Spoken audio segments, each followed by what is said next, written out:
Most of the roles I've played are kind of like angry, like snarky girls, but they're smart. So I really, really enjoyed working in civil society and in organizations in Tunisia. And I want to stay connected, but I also really want to be in the US. If I made it back from Iraq in one piece, alive, somehow, some way, I was gonna make it in radio.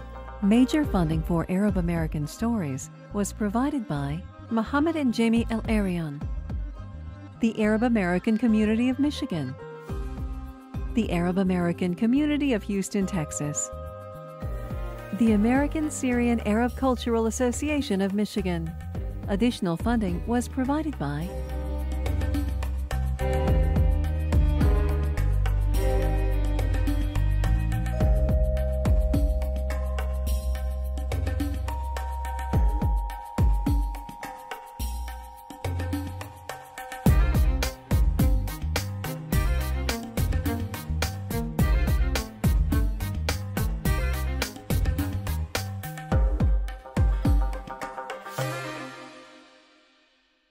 A new generation of Arab Americans are making their mark.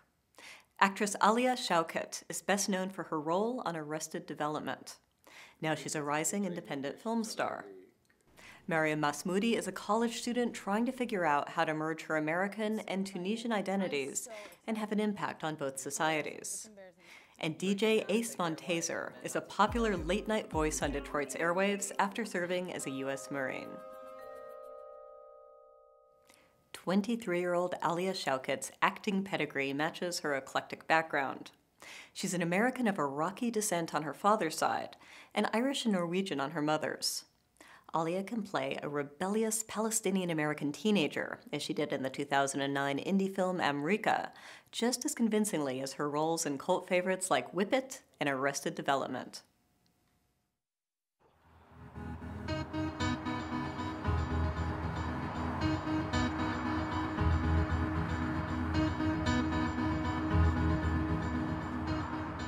The drive from LA to here is like the smell of the desert all of a sudden reminds me of home.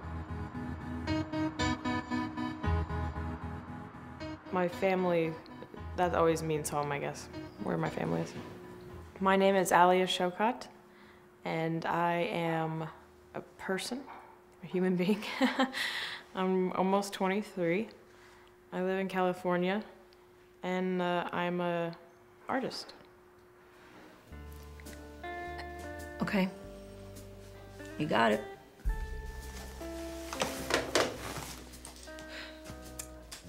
Looks like you got a friend. Settle down.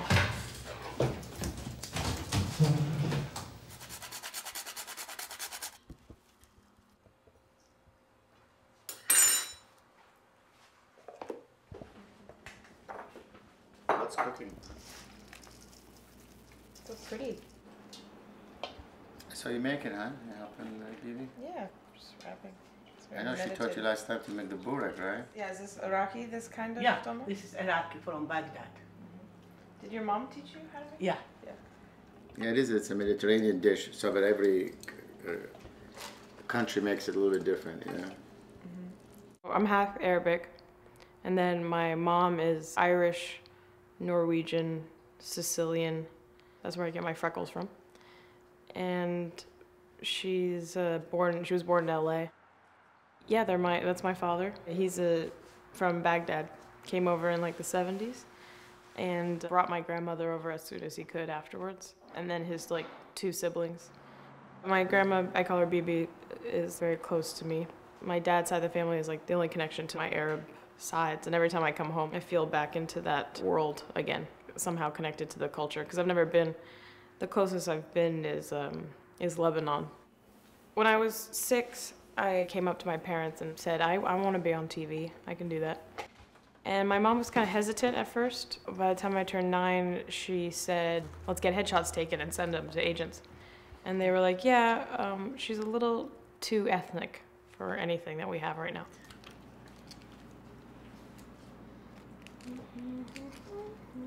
And then we drove to LA, and I auditioned for an agent, and then it just kind of started from there.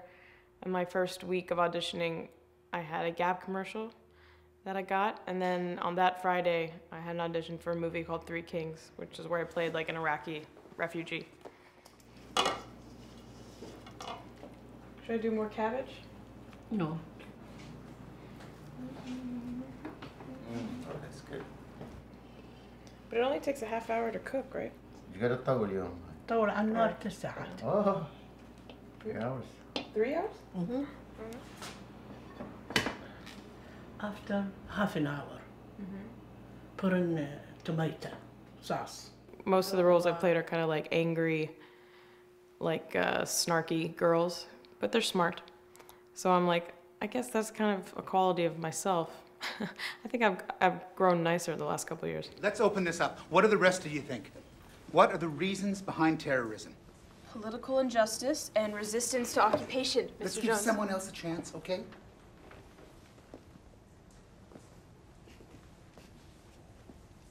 Patty. You would ask him. I played Selma and Amrika. You guys want to have some fun? I really don't think it's a good idea.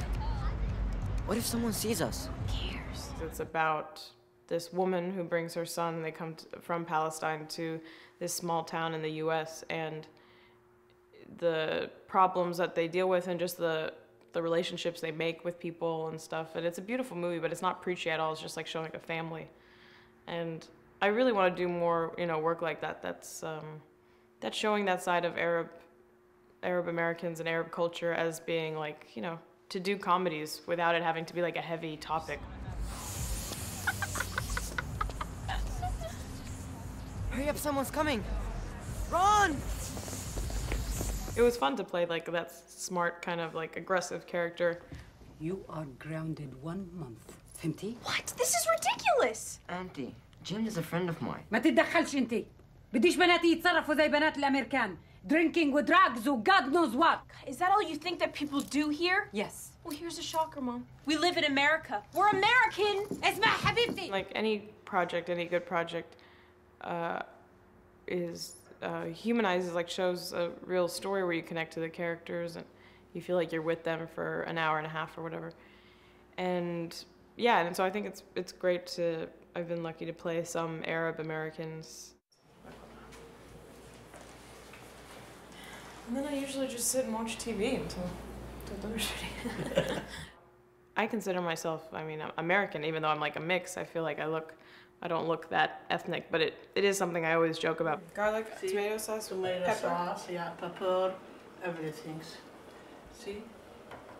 I still, most of the time, lose parts to blonde girls.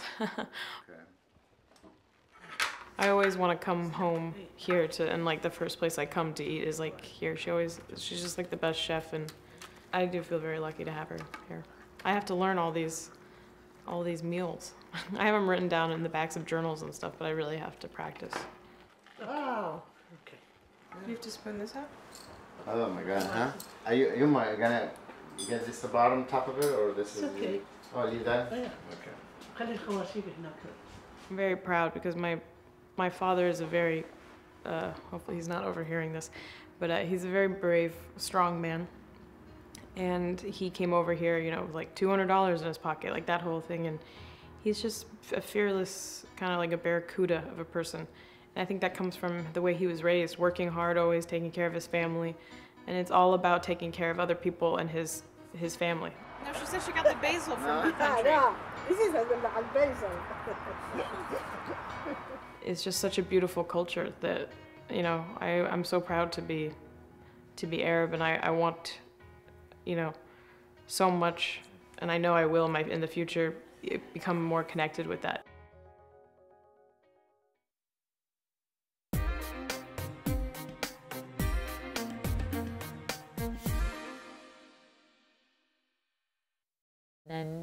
نني جاك النوم أمك قمرة وبوك نجوم. Mariem Masmoudi has 2 homes, one in Charlotte, North Carolina, the other in Tunisia. She always thought being Tunisian, Muslim, and American was a single united identity until she attempted to organize youth in post-revolution Tunisia. Now she's back at the University of North Carolina as a senior and wondering how to bring together her family's desires and personal dreams. So I started like the first semester of school, and I'm preparing to talk to figure out which professors are going to write letters of recommendation and like all that kind of stuff. Over winter break, I mean, I had been following with my family what was going on in Tunisia, which was just started off with one act of, you know, a man lighting himself on fire in desperation, and then it became protests from the south that moved northwards and into like larger cities. I Skyped my dad and I started presenting to like the grand jury this argument of for me to go to Tunisia, and this is the right time, and I've never felt more sure about something ever in my life. But what about your school? What about your education? Finish your degree and then go back in Tunisia. 4 months are not going to make a big difference. You know, building a democracy takes time. It's going to take years. You still have opportunities to go back and help. I have like tactics for dealing with my parents and techniques, and they're very well refined over the years, and so I couldn't just like pop it out right then. I needed to like let it simmer in my own mind and come up with very logical and, you know, just very well polished arguments.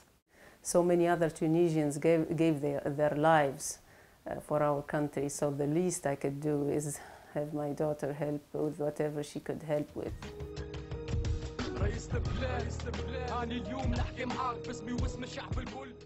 But they were both really involved in kind of protests and demonstrations, student protests when they were in high school.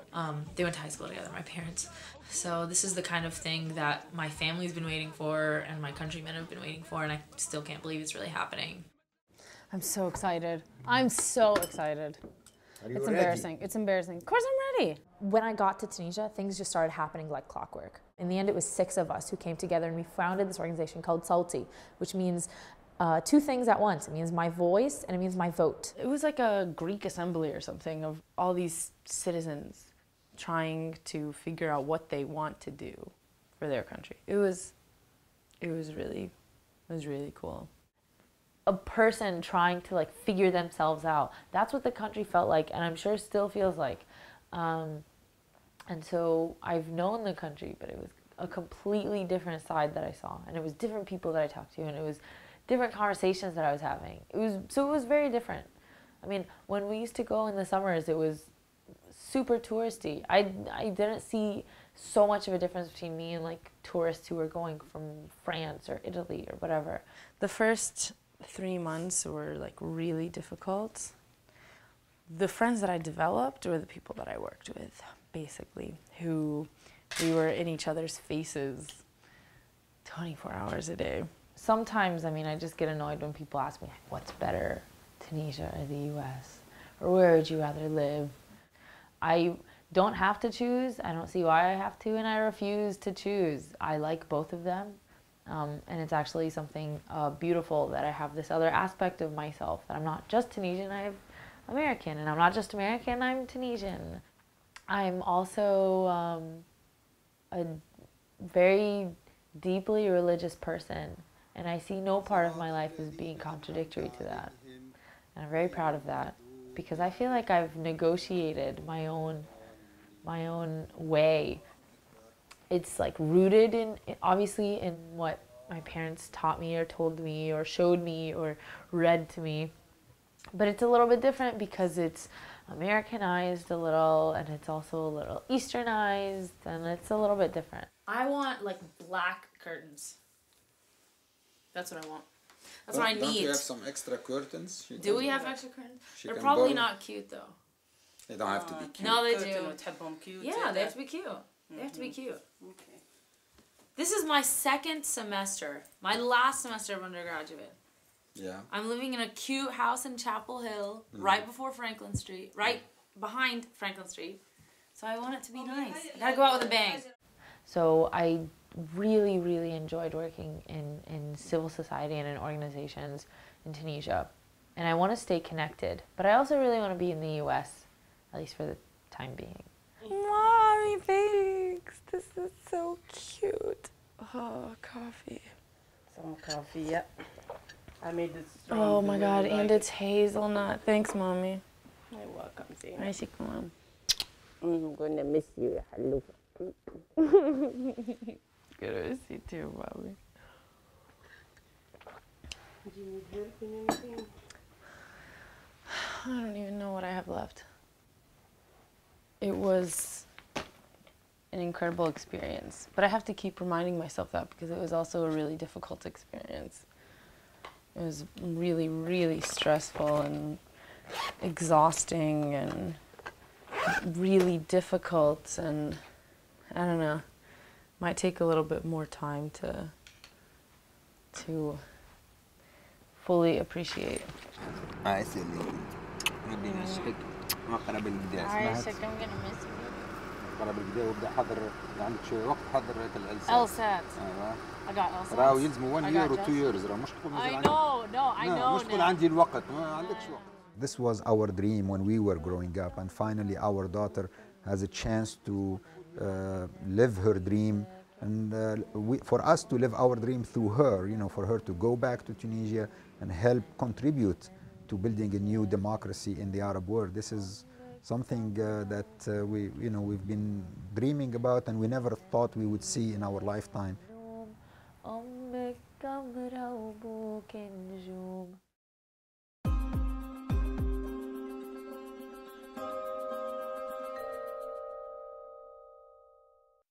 Born in Brooklyn, New York, to a traditional Yemeni Muslim family, Abdul Ace Montaser broke away from the ideology of his parents to pursue an all-American lifestyle. He joined the military after high school and followed his passion for radio and music to a career at a top 40 station in Detroit.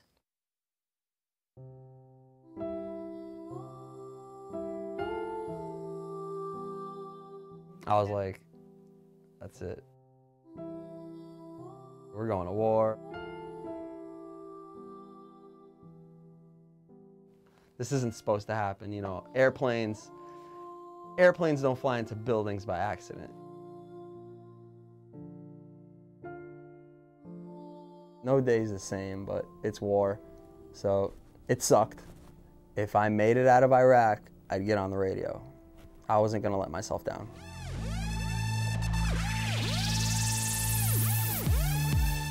All right, my name is Beaumont Montaser, Ace on the radio here at Channel 955 FM in Detroit. I'm from Brooklyn, New York, born and raised, you know, but my parents are from Yemen. I've always loved music. Like, I think part of it is when I was growing up, we weren't really allowed to listen to music because I was kind of in a religious household. Not too religious, but religious enough where music, especially like American music, it's bad.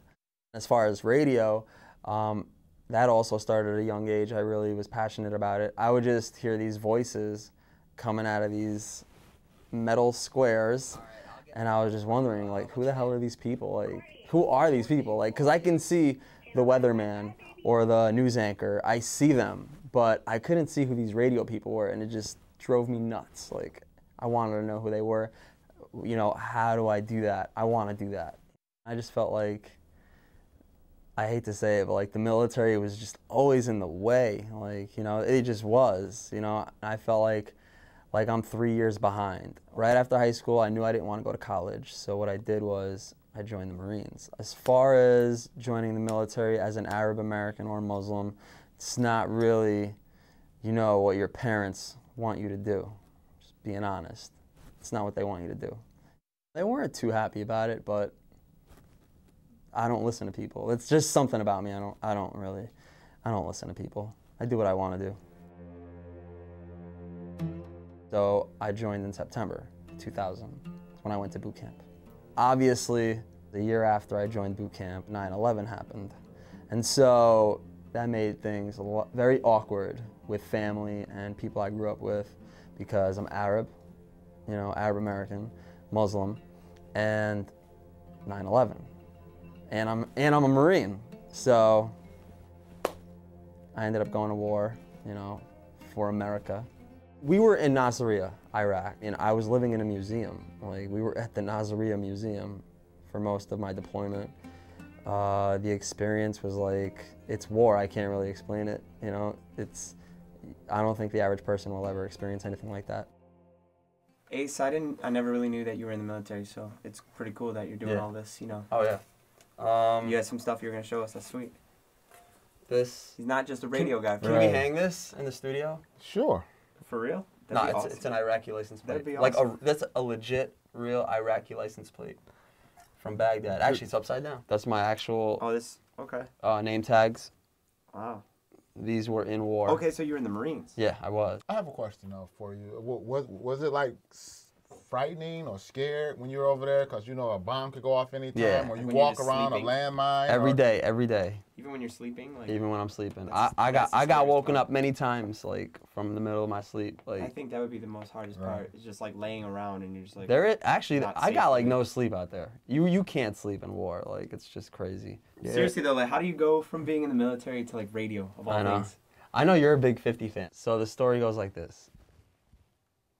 I get out of the military, right? Okay. In 06. All right. You know, keep in mind, I've already been pulled out of college like 3 times. So, Yeah. I never got to Okay, finish, yeah. you know, school for radio. I've always wanted to do radio, so I kept getting pulled out. So finally, 06, I get out, and I start classes, you know. I'm studying radio. I'm cutting all my other classes. And I go to the school radio station. I'd be in there nonstop. So I got my own radio show eventually. It's obviously, I'm in Brooklyn, New York, so all the labels are in New York City. So I would go grab music, you know, from the different labels for my show. And I built a small relationship with Jeremy, you know, who's a good friend of mine right now. He was marketing and promotions for G Unit Records. He came to my show and he loved the energy. He just loved the show, loved everything, my enthusiasm. He offered me an internship. So next thing you know, bam, I'm working there. And then I get to meet 50, dude. He asked me what it is that I want to do in the music industry. And I felt like that was my opportunity. Wow. And so I just threw it out there. I was like, yo, I want to get on Shade 45. He did not get you on Shade 45. Dude, I swear, he got me on Shade 45 like a that, week huh? later. Like that. Like, so within a matter of like, within a matter of like a week, major. I was hired into G Unit Records and Shade 45. And so it's like my dream came true. There's actually, at one point in time when I was in Iraq, I promised myself that if I made it back from Iraq in one piece, alive, with my mouth intact, I was gonna get on the radio. Somehow, some way, I was gonna make it in radio. And so, for me to be doing it now, I'm just excited and happy. You know, hard work paid off. 955. Hey Ace, can I request a song? What do you want to hear? Drake and Rihanna, Take Care. I'm the late night host, so I have my own show, late nights, weeknights at 11. And on the weekends, I do a lot of, you know, on-air stuff on the weekends. I host a lot of parties for the station. I do a lot of appearances, and just being a face for the radio station. That's what I do. I go out, represent the station. Every Saturday night, the party's right here at 100 with Channel 955. My name is Ace. I'm already doing what I love to do, which is radio. So this is more of a fun thing for me. BKNY, then I moved out to the Motor City, Detroit, stay fly, Ace walk in and the girls get giddy. If something big happens out of it, cool, but if not, like, I love music, so at the end of the day, this is just almost like testing myself and, you know, challenging myself, because I'm doing radio. You got a lot to say. I met Lewis Hensley, who's a guy who listens to 955. I thought he was very talented. I was starting to think, like, you know what? I want to mess with music. Just to try it out, you know? That's what I've been doing for the past few months, just kind of toying with it. I love dance music. I love, like, upbeat, up-tempo music.